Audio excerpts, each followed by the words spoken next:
ज्ञानम बुद्धानम पारदयानम परमपदयानम नवोदयानम नमो दया सौख्य सिद्धानम इक्को भी नमुकारो निर्मल वस्त्र हस्त मध्यमानस्य संसार सागरो तारे नरम माधुर्य अहो अहो श्री सद्गुरु करुणा सिंधु अपार आपा मर पर प्रभु करो अहो अहो उपकार अनंत शुद्ध आत्माओं को नमस्कार। शुद्ध आत्मा स्वरूप प्राप्ति का लक्ष्य जिनका बन चुका प्रयत्नशील उन सभी साधकों को नमन नमन नमन। प्रभु परमात्मा देवादिदेव भगवान महावीर स्वामी के शासन में राजस्थान की धरती कोटा शहर दानवाड़ी दादावाड़ी परिसर में आप हम सब सम्मिलित हैं अपने ही चेतन चिदानंद को जागृत करने के लिए। हमने जीवन में सुना भी बहुत है और सुनते समय कई प्रसंग कई उदाहरण कई व्यक्तियों का जीवन क्षण भर के लिए हमें प्रभावित भी करता है और हमको लगता है कि ऐसा भी जीवन होता है, ऐसा भी जीवन होता है। ऐसे जीवन को जीने वाले, जीवन को बनाने वाले, जीवन को बदलने वाले हजारों उदाहरण हैं। जैन वैष्णव सब परंपराओं में हजारों उदाहरण हैं, पर इतने उदाहरण सुनने के बाद भी हमारे जीवन में सद्गुणों का विकास कितना है, सद्गुणों का विकास कितना है और दुर्गुणों में हमारा मन हमारे भाव जगत को लाल आंख कब दिखाता है। झूठ बोलने का निमित्त मिलता है उस समय क्या हमारी आत्मा अपने आप को खबरदार कहती है। खबरदार। चोरी के भाव जब आते हैं, ईर्ष्या के भाव आते हैं, द्वेष के भाव आते हैं, किसी की आलोचना के भाव आते हैं, किसी की निंदा के भाव आते हैं, ये सारे भाव हमारे व्यक्तित्व को धूमिल करने वाले हैं। ये सारे भाव हमारी आत्मा को मलिन करने वाले हैं। ये सारे भाव हमारी आत्मा को त्रियंच गति में धक्का देने वाले हैं। भाव बदलने के लिए मनुष्य भाव मिला है, भावों को जांचने के लिए मनुष्य भाव मिला है। हम दूसरों के भावों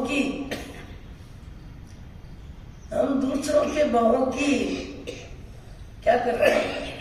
दूसरे के भावों का हम विश्लेषण करते हैं, दूसरों के भावों की हम चर्चा करते हैं, अनुमोदना भी करते हैं, आलोचना भी करते हैं, निंदा भी करते हैं।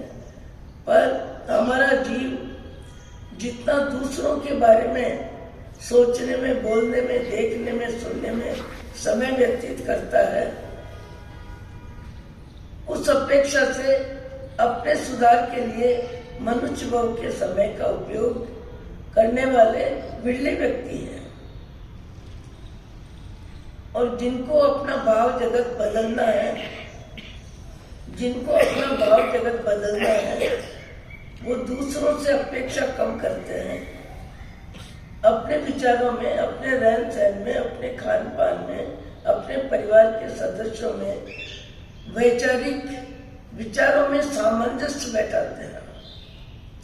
और विचारों में जो व्यक्ति जितना सामंजस्य बैठाता है, उसके भाव जगत में क्रोध उतना ही कमजोर होता है, क्रोध उतना ही कम होता है, क्रोध के संस्कार क्षीण होते हैं, विनय के संस्कार बढ़ते हैं, सहनशीलता के संस्कार बढ़ते हैं।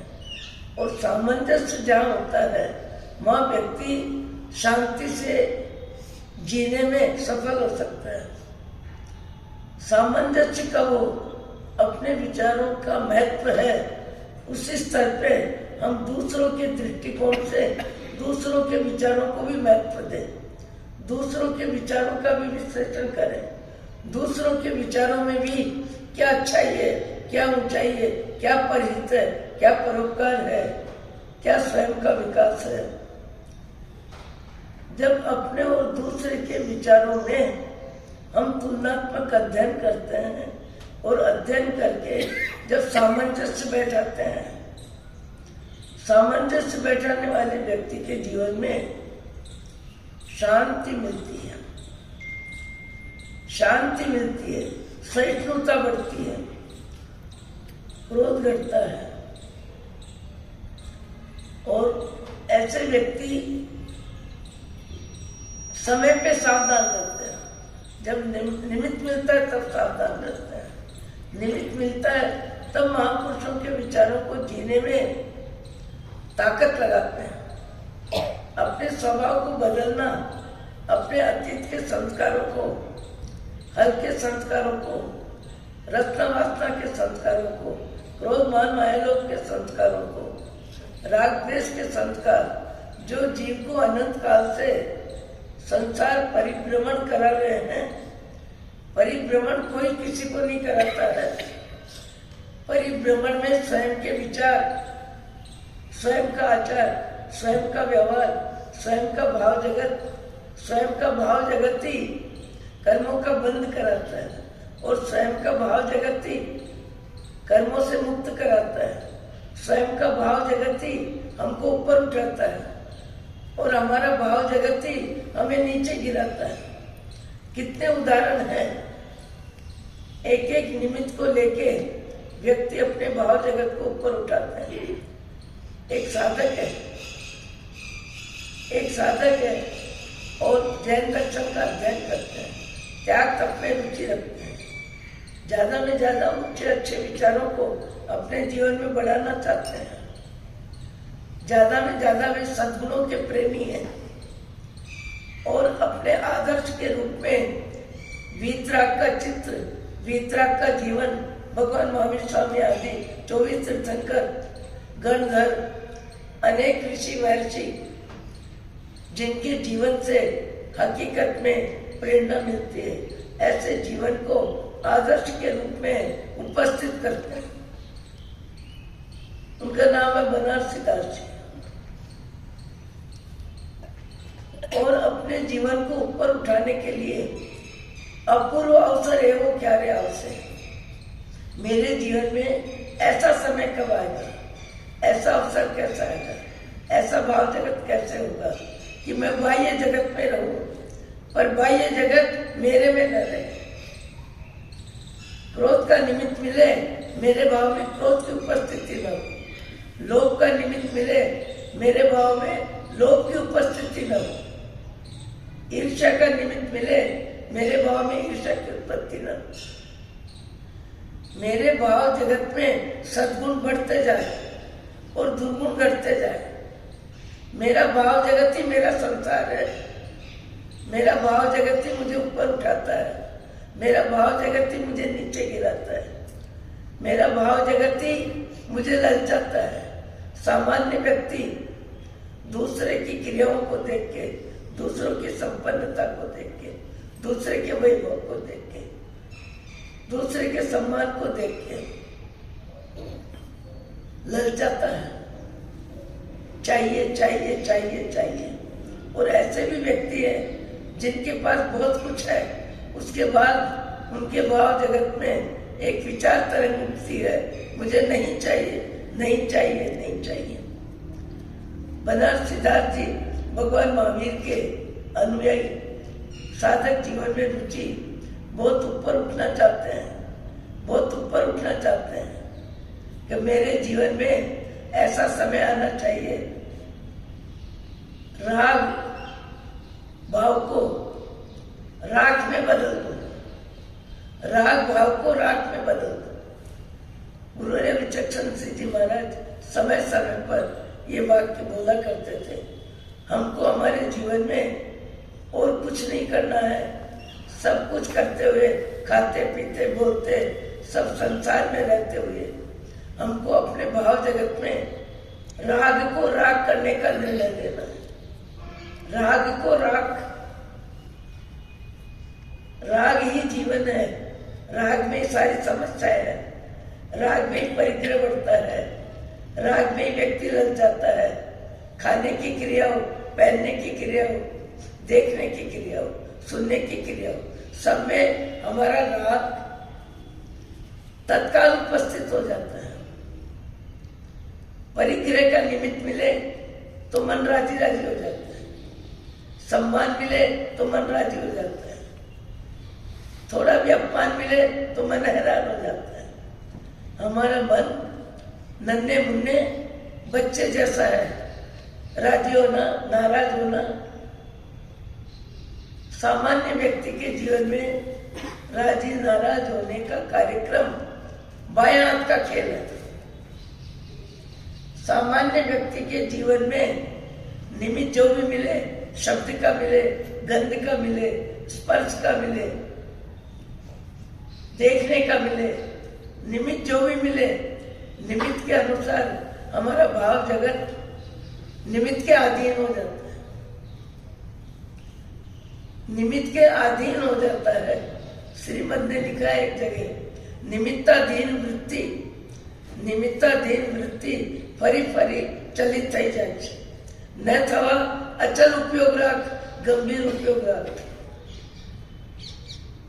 4-5 महीने में जितना सुना है उसमें से ये शब्द हमारे समझ में आने चाहिए।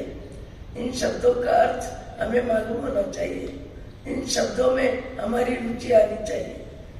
कौन से शब्द? निमित्ताधीन रुचि, निमित्ताधीन वृत्ति फरी फरी चलित થઈ જાય છે। मैं चाहता हूँ अपने जीवन को ऊपर उठाना, पर निमित्त मिला नहीं, और निमित्त के अनुसार मेरा मन बदल जाता है। निमित्त के अनुसार मेरा मन कभी राग में जाता है, कभी द्वेष में जाता है, कभी ईर्ष्या में जाता है, कभी क्लेश में जाता है, कभी खाने में जाता है, कभी पीने में जाता है, कभी पहनने में जाता है। निमित्त के अनुसार हमारा मन बदलता रहता है। बनारसी दास जी साधक का भाव जगत काफी ऊंचा उठ रहा है, फिर भी उनको लगता है कि मैं महावीर के मार्ग में त्याग तप के जीवन में पंच महाव्रत धारण करके अपने जीवन को परमात्मा के मार्ग में आगे बढ़ाने में मुझे सफल होना है, मुझे सफल होना है, मुझे सफल होना है। दिनचर्या में भीतर के जगत में एक ही पुरुषार्थ चलता है, भीतर के जगत में एक ही पुरुषार्थ चलता है कि बाह्य जगत के निमित्तों का असर मेरे मन पर कम होता जाए, कम होता जाए, कम होता जाए। सामान्य व्यक्ति क्या करता है? बाह्य निमित्तों में अपने मन को निमित्त के अधीन बनाता जाता है, और निमित्त के अधीन बनाता है, वैसे निमित्त सफल होता है, और निमित्त सफल होता है तो व्यक्ति के जीवन में परिग्रह भी बढ़ता जाता है। और चाहिए, ऐसा रंग चाहिए, वैसा कलर चाहिए, वैसी डिजाइन चाहिए, वैसी क्वालिटी चाहिए। चाहिए का चक्कर परिग्रह भी बढ़ाता है, चाहिए का चक्कर झूठ प्रवृत्ति बढ़ाता है, चाहिए का चक्कर खाने की लालसा भी बढ़ाता है, चाहिए का चक्कर संग्रह रुचि भी बढ़ाता है। बनारसी दास जी के जीवन में इतना ऊंचा, इतना ऊंचा, इतना ऊंचा उनका दृष्टिकोण। खाने बैठे, कपड़े बदले, सामायिक करे, स्वाध्याय करे, शास्त्रों का वाचन करे, हर समय महावीर का मार्ग, महावीर का उपदेश, महावीर का जीवन। मेरा जीवन कब बनेगा, कैसे बनेगा, मेरे जीवन में वो ऊंचाई कब आएगी, कैसे आएगी। सब तरफ से वो आगे बढ़ रहे हैं। आगे बढ़ते बढ़ते भी थोड़ा उनको ऐसा लग रहा था कि परिग्रह राग मेरे को परेशान करता है, परिग्रह राग मेरे को निवृत्ति नहीं लेने देता, परिग्रह राग मेरे से छूटता नहीं है, बहुत कम है, फिर भी जितना है।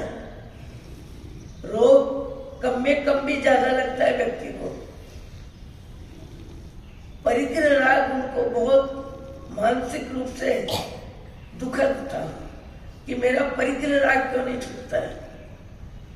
परिग्रह राग को लेके उनका चिंतन चल रहा था और चिंतन में भाव आ रहे थे, अपूर्व अवसर है वो क्या रे आपसे, बाह्य जगत बाहर रह जाए और भीतर के जगत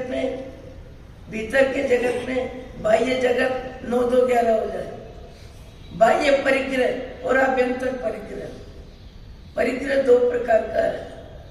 बाह्य परिग्रह में धन धान्य क्षेत्र वास्तु हिरण्य स्वर्ण चांदी सोना तांबा पीतल, और भाव जगत में क्रोध मान माया लोभ ईर्ष्या द्वेष दुर्गुण भीतर में जितने भी है वो आंतरिक परिग्रह है, और आंतरिक परिग्रह ही जीव को बार बार जन्म मरण के लिए मजबूर करता है।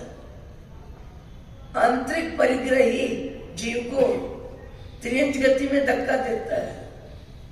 आंतरिक परिग्रह में राग द्वेष की अभिवृद्धि होती है। आंतरिक परिग्रह बाह्य परिग्रह छोड़ने के बाद भी आंतरिक परिग्रह छोड़ना और भी कठिन होता है। आंतरिक परिग्रह अंतर में किसी न किसी रूप में उपस्थित रहता है। जैसे अपन आए दिन वर्षी तप करने वाले उपवास करते हैं, नवपदोली करने वाले 9 दिन अरुणा आहार लेते हैं, और भी कई प्रकार का तप होता है। और तब जिस रोज होता है उस रोज हम हमारे मन को मना लेते हैं, और मन मान जाता है। सबके लिए भोजन भी बनता है, सब भोजन करते भी हैं। बाहर से कोई मेहमान आवे तो मिठाई नमकीन की व्यवस्था भी होती है, पर उपवास के दिन अपना मन बिल्कुल निवृत्त रहता है, खाने पीने की क्रिया में मन जाता ही नहीं। और कोई कहे तो मेरे आज उपवास है। प्रवृत्ति बदलती है, ये बाह्य तप, और वृत्ति बदलती है, यह आभ्यंतर तप। वृत्ति और प्रवृत्ति 2 में बहुत बड़ा अंतर है। वृत्ति और प्रवृत्ति तो बदल जाती है। प्रवृत्ति तो लंबे काल तक जो मनुष्य जीवन में रंग का महत्व, रूप का महत्व, भोजन का महत्व, परिग्रह का महत्व, परिवार का महत्व, और जो व्यवस्था, जो साधन, जो सुविधा जितना मिला है, तिर्यंच गति में बाह्य जगत सब बदल जाता है। बदलता है कि नहीं? आंखों से दिखता है कि नहीं? बाह्य जगत बदल जाता है।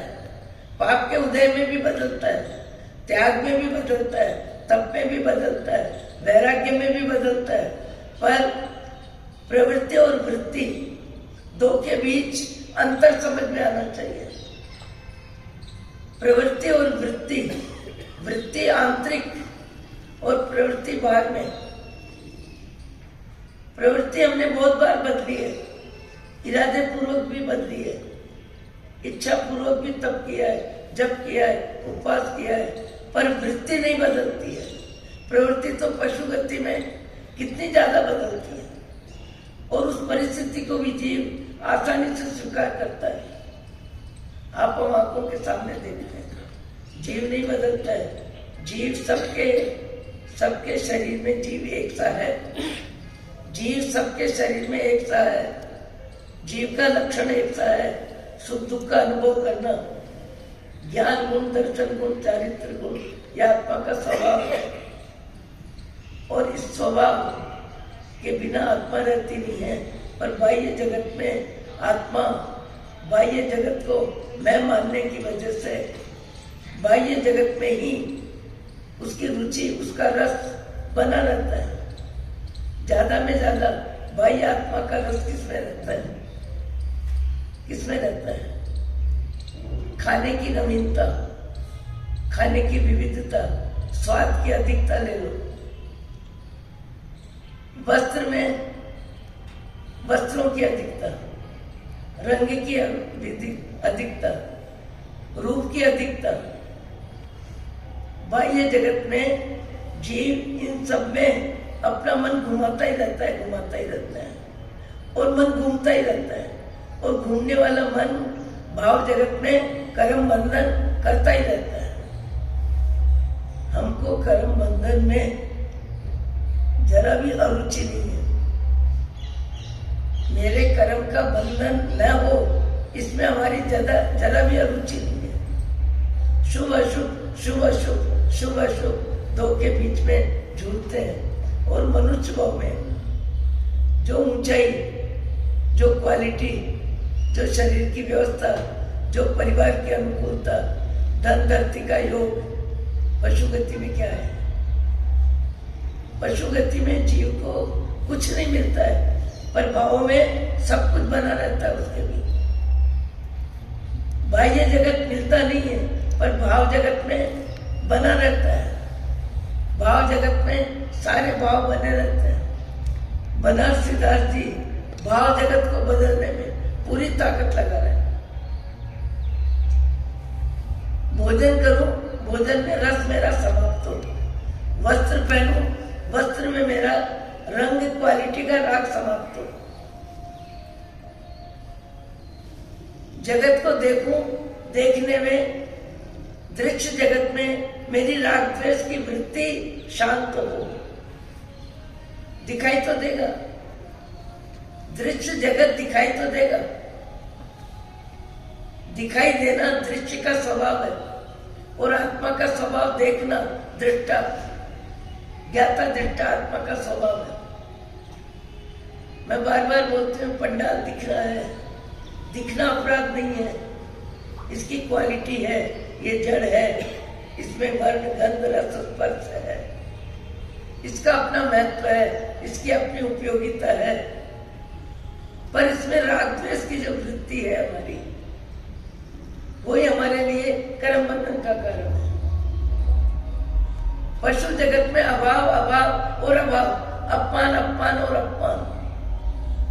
जीव अपमान जितना सहन करता है, सम्मान तो कण भर मिलता है कभी कभी मनुष्य को में, वो भी पुण्य की क्वालिटी होती। पैसे की अधिकता हो, सुंदरता हो, शिक्षा हो, संपन्नता हो, तो जीव को सम्मान मिलता है। पर अपमान जीव को कितना सहन करना पड़ता है।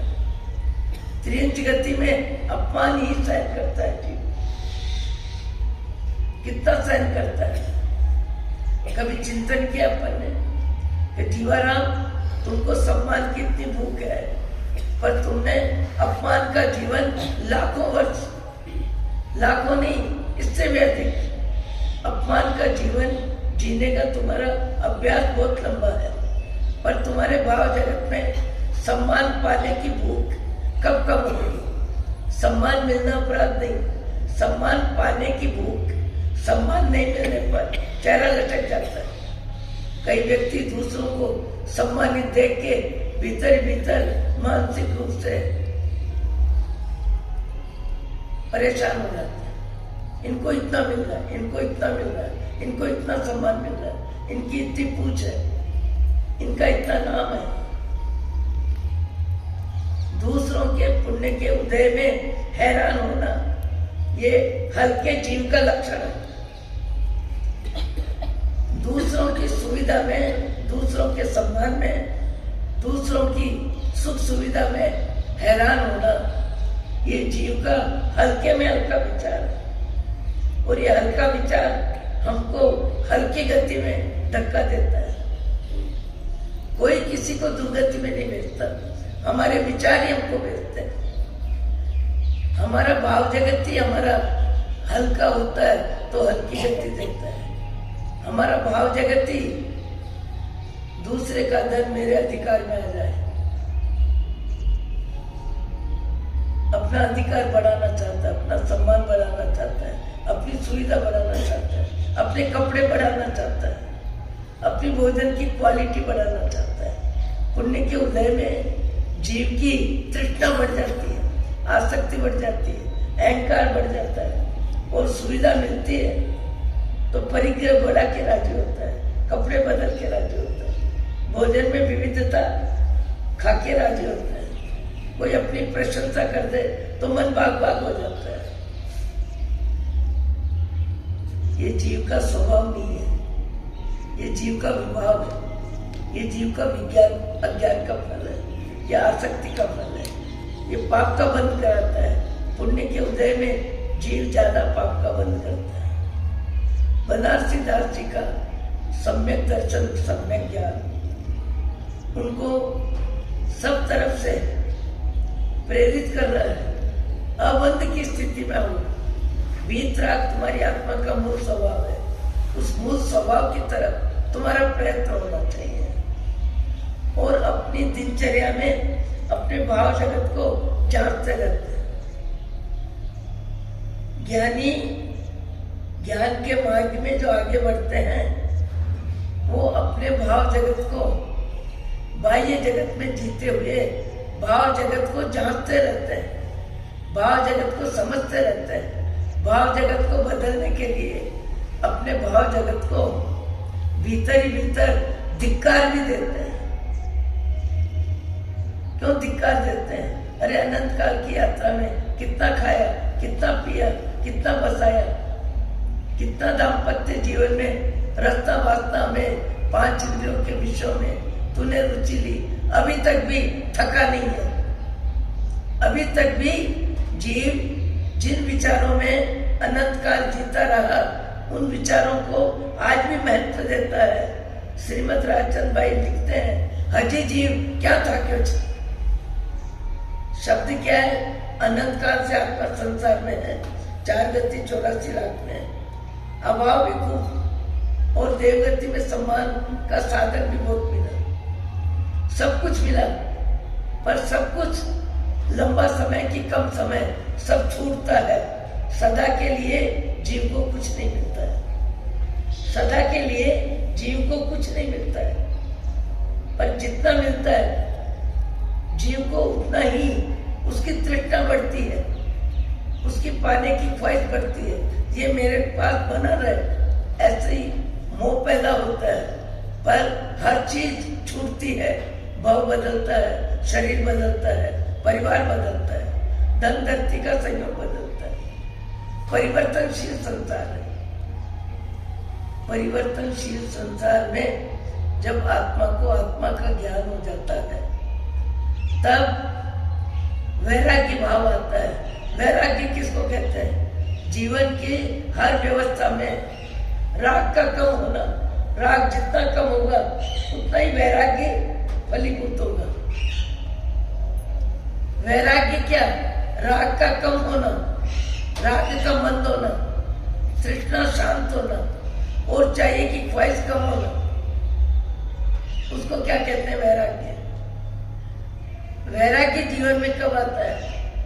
एक व्यक्ति 6 जोड़ी कपड़े रखता है, सिर्फ 6 जोड़ी कपड़े। उनका दृष्टिकोण है कि मुझे शरीर की जरूरत के लिए कपड़ा पहनना है। दुनिया को दिखाना और दुनिया के कपड़े देखना, ये दोनों ही विचार का परिग्रह। मुझे छोड़ना है, क्या लेना क्या देना, किसने कैसा पहना मुझे क्या मतलब, और मैं कैसा पहन रहा हूँ किसी को क्या मतलब। ये व्यर्थ का विचारों का परिग्रह, और व्यर्थ के विचारों के परिग्रह में राग द्वेष। मुझे एक कपड़े की क्वालिटी को लेके कर्म बंधन कम में कम करना है।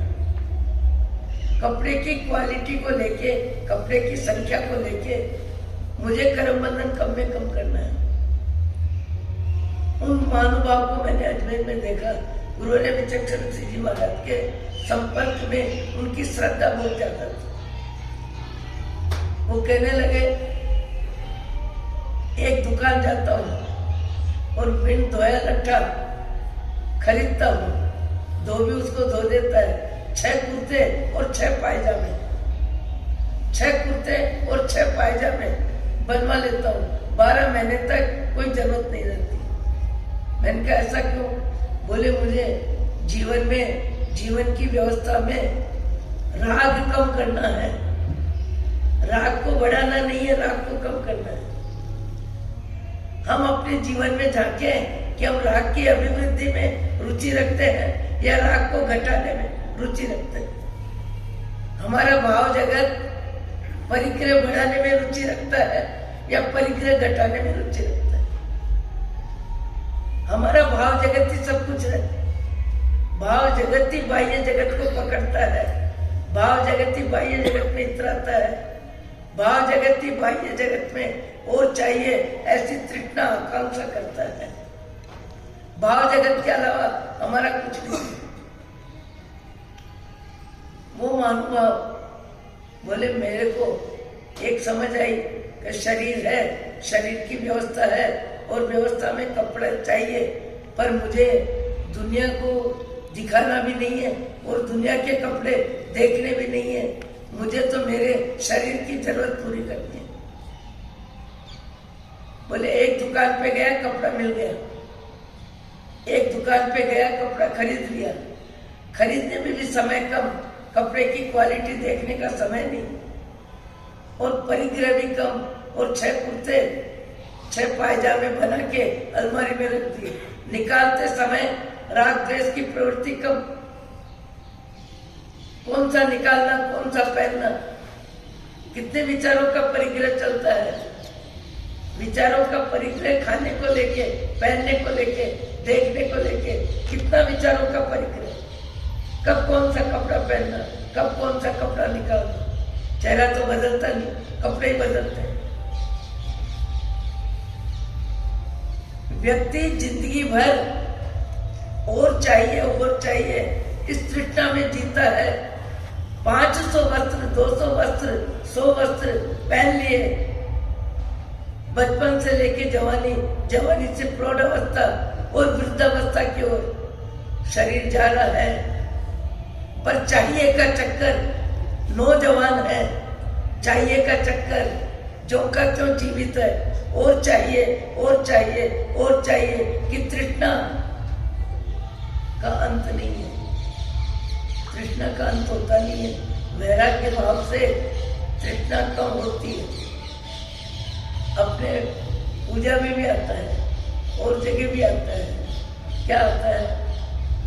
एक बार क्या आता है देखो, साथी जी ने बता दिया। इच्छा रोदन तप न हो।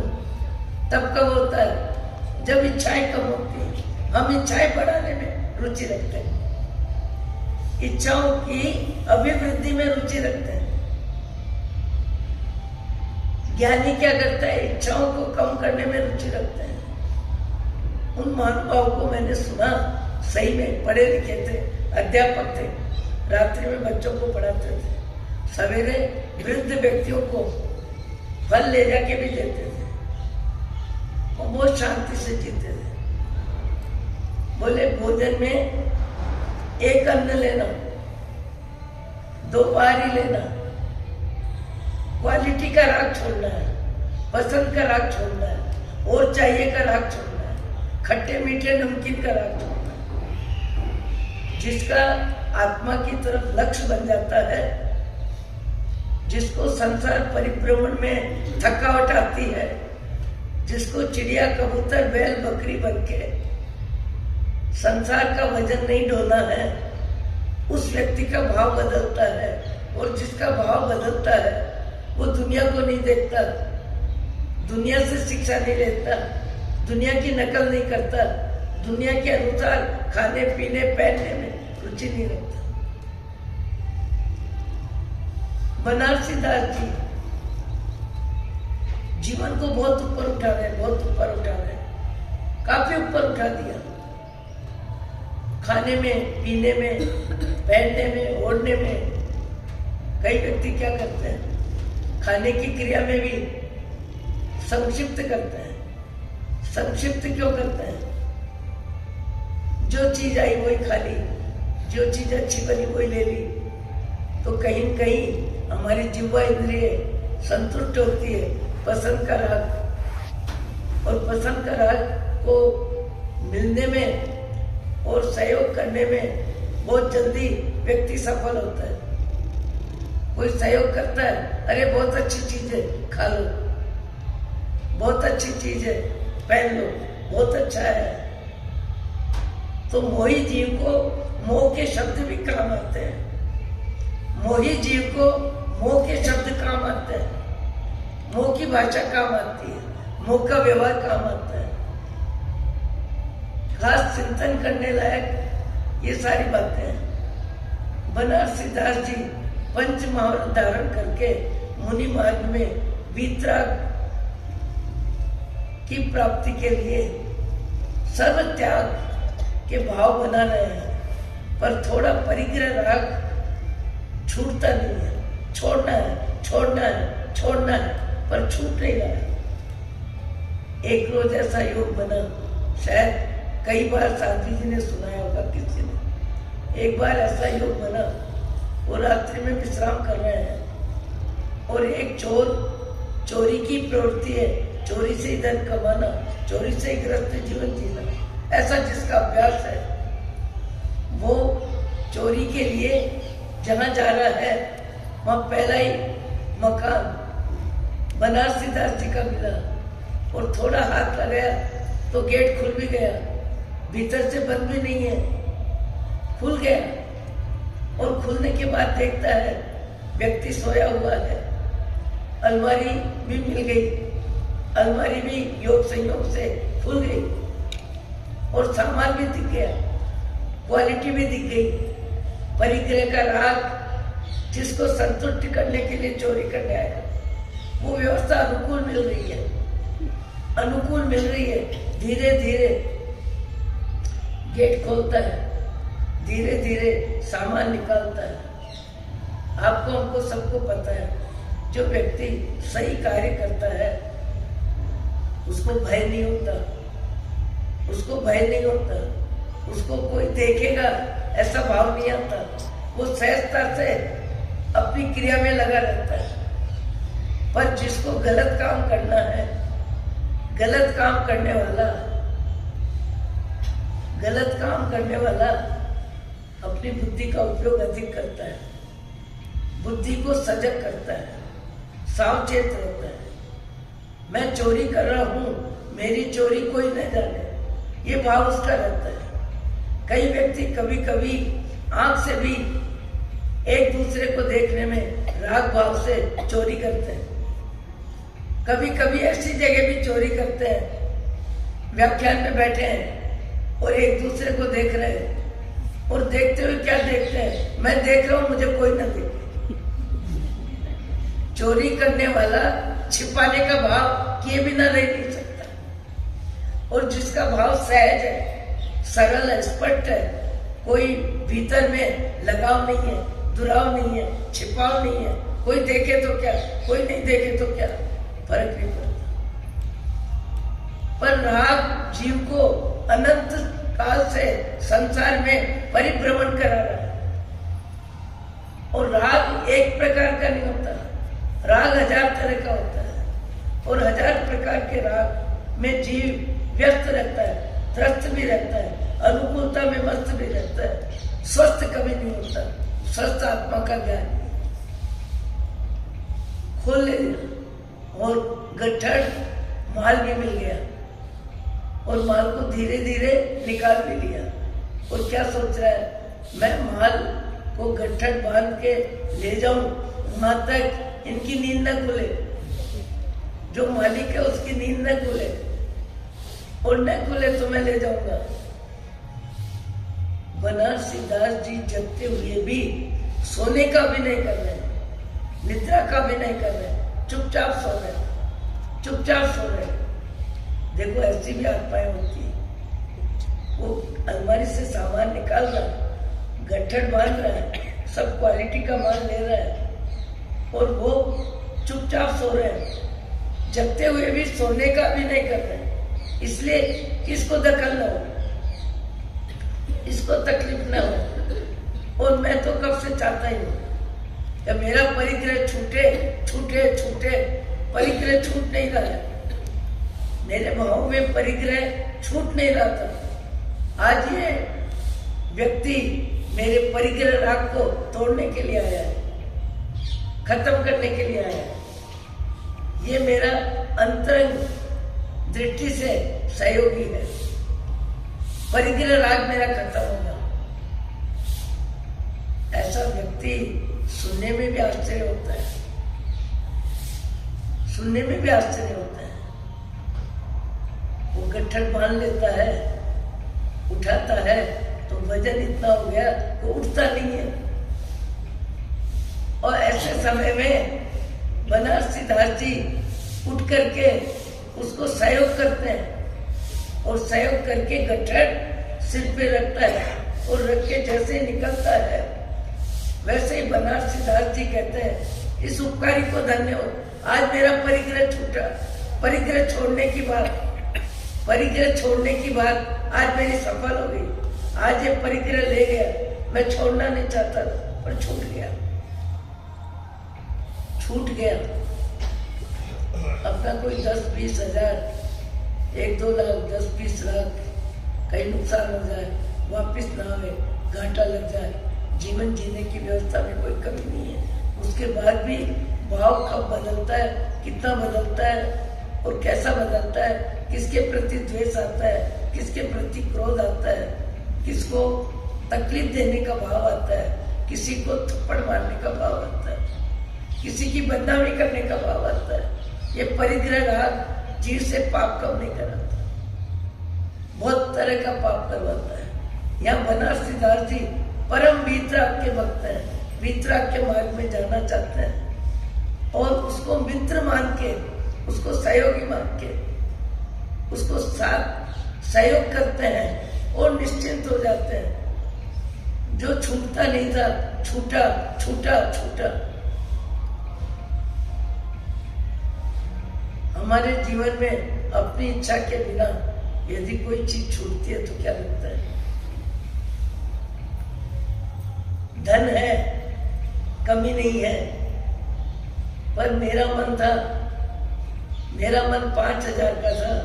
मेरे दामाद ने मेरे बिना पूछे कोई बात नहीं 7,000 की बोली ले ली, 10,000 की बोली ले ली।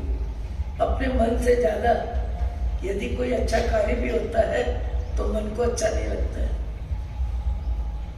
और अच्छा लगे तो महाभाग्य,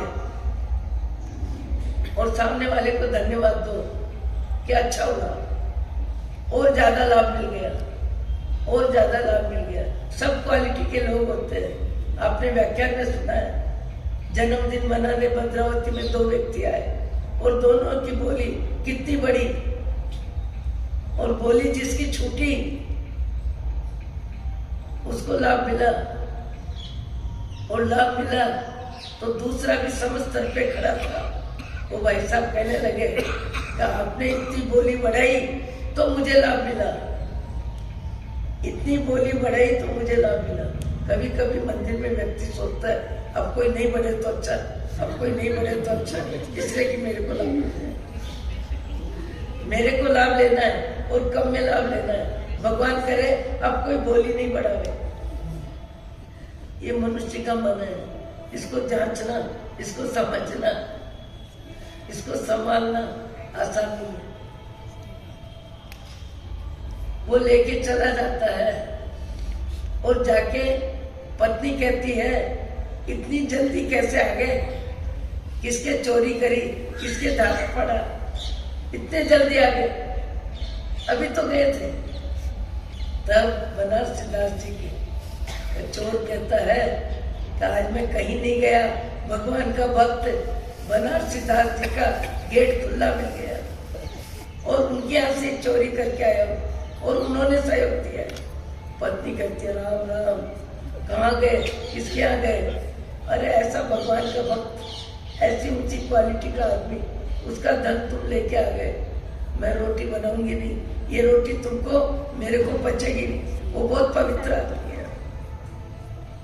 पत्नी वापिस दे देती है। बनारसीदास जी के वहां चोर वापिस आता है और कमाड़ खुलाता है। बनारसीदास जी कहते हैं क्या बात है कि मेरी पत्नी ने कहा है कि उनका धन पचेगा नहीं। बनारसीदास जी किवाड़ खोलते हुए अपना माथा पकड़ लेते हैं, गया हुआ फिर आ गया, गया हुआ आ गया, माथा पकड़ते हैं, मन में दुखी होते हैं। देखो भगवान के भक्त बनने वाले जी अपने भाव जगत को बाह्य जगत से कैसे ऊपर उठाते हैं। अहो अहो श्री सद्गुरु करुणा सिंधु अपार, आपा मरे पर प्रभु करो, अहो अहो उपकार। जे स्वरूप समझा बिना, पायो दुख अनंत, समझायो ते पद नमो। श्री सद्गुरु भगवन परम पुरुष प्रभु सद्गुरु, परम ज्ञान सुखदाम, जेहने आप्यु भान लीस, तेहने सदा प्रणाम। देह छता जेहनी दशा, वरते देहाती ते